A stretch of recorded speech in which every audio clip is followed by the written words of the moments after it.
When it comes to solving a 4.0 problem with regards to work and energy, you essentially have to be able to demonstrate that you understand the work and energy concepts enough to be able to determine some property of an object, maybe find the height, the velocity, something like that using conservation of energy.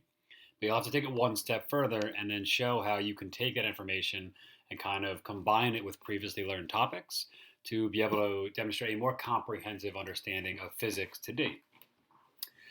So in this example, I'm going to look at work and energy with projectile motion. So in this problem, there's going to be a connection between the work and energy concepts we've been learning and then projectile motion, which we learned previously. So in this question, we have a mass. It's placed against a compressed spring. We have some information regarding that.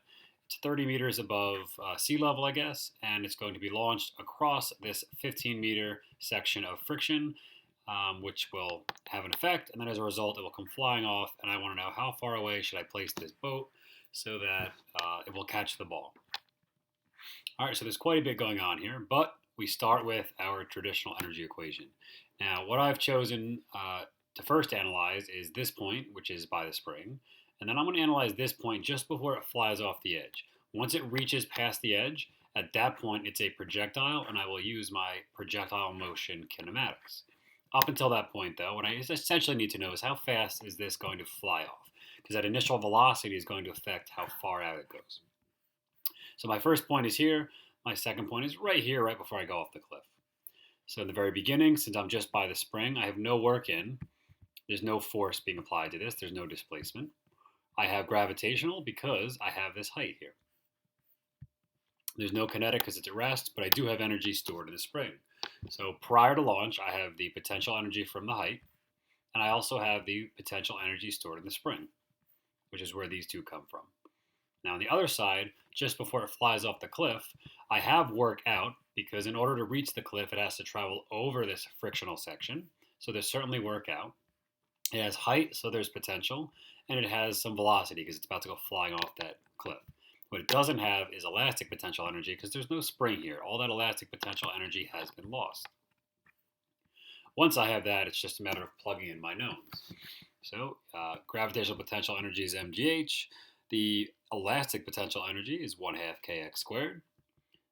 And on this side, we have potential, which is still mgh, kinetic, which is 1 half mv squared, and then the work out is force times the displacement that that force acted over, times the cosine of the angle between the force and the displacement. Here I've just plugged in the values that I know. The mass is 8. We assume this is on Earth, so 9.81, and the height is 30. Spring constant was 800, which was given to us, and we're given that the compression of that spring is about 2 meters, which is where these values came from. That totals to 3,954.4 joules of energy. That is the total amount of energy I must have at any point in this problem. Well, of that 3954.4, after, when it's about to launch, it still has 2354.4 joules of potential energy due to that 30 meters of height. But I run into this problem now. Well, in this case, I have 1 half the mass of 8. I don't know how fast it's flying off the cliff. That's what I'd like to know. So I have to leave this as 1 half times 8 v squared, which really just becomes 4v squared. And in my work equation, I know there's a force. I know it acts over 15 meters, and I know that since they're in opposite directions, it's the cosine of 180. This tends to confuse some people. I just need to realize the motion of the ball is to the right as it's moving, but friction acts to the left. And if I'm pointing to the right and the left, that is an angle of 180 degrees apart. All right, so we wind up with this equation. All the energy I started with must equal the energy that's stored in the gravitational potential plus whatever energy happens to be stored in the kinetic. I don't know the velocity, so I currently have this in terms of that velocity. In this case, we're going to subtract whatever work is happening here. Now, the reason this is subtraction is because you have the cosine of 180, which is negative 1. So all I've done is essentially simplify this line into this line. I'm looking for this value, so I have to realize, well, what force is occurring here? Hopefully you realize it's the force of friction, because that is the force up here that's actually taking energy out. So I've drawn a free body diagram, which is not 100% necessary, but I just want to show each step. So I have the normal force acting up and the force of gravity acting down, and the force of friction acting left, because we're assuming that this thing is moving to the right since it's been launched. I could draw my F net X, I could draw my F net Y and all that stuff. but I'm not concerned about the x here. What I want to find is, I need to find the force of friction, and I'm giving the coefficient, which means I just need to find the normal force.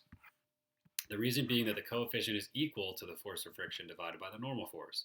I have the coefficient, I need the normal force, and then I can solve for friction. So I know that in the y direction, it's not accelerating. As this block is sliding to the right, it's actually being accelerated to the left because friction is acting backwards on it. So there's some kind of acceleration here in the x direction. I don't know what that is. But I do know that as it glides across to the right, it's not accelerating up or down. As it moves across, it's staying at the same y elevation. So I don't have any acceleration in the y.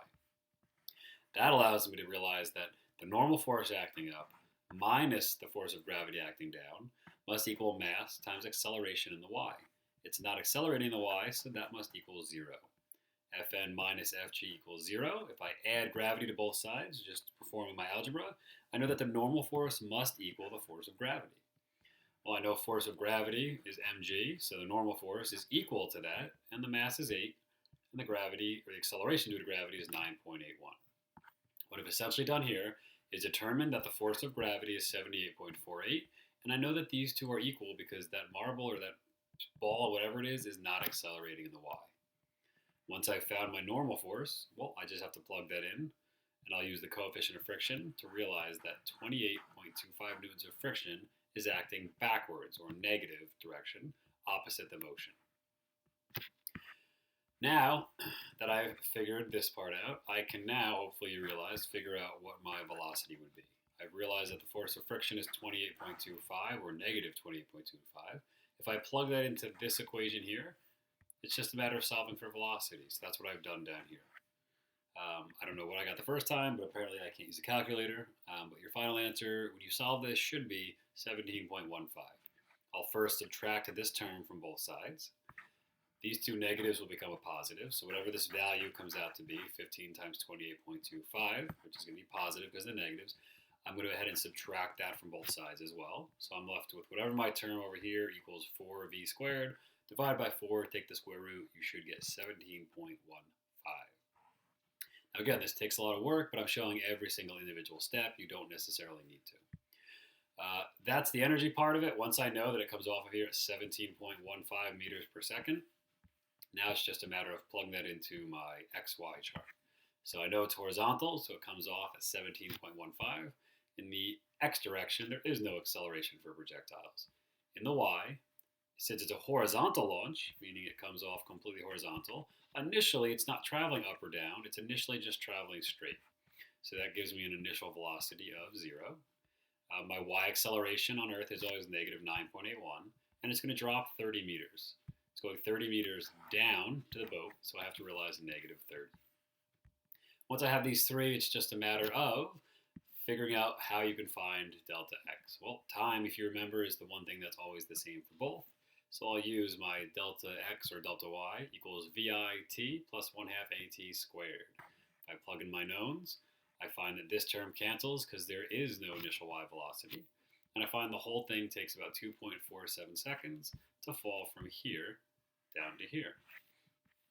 Time's always the same, it's one event. So once I know that the time in the x is 2.47, I have my three variables, and I'll actually use the same equation. But what's nice is that the second half of it cancels out because I have no x acceleration. I'm left with delta x equals VIX times the time, which is 17.15 times 2.47. Final answer should be 42.36. I can't stress enough how, yes, there's quite a bit of calculation here. I've shown every single step. Realistically, you could probably solve this by going right from here into here, realizing what's going on here, maybe calculating this in one or two lines, and then doing your XY chart. I did want to show every step, but just realize the key here is use the energy to find the velocity, use the velocity to figure out how far that projectile will go.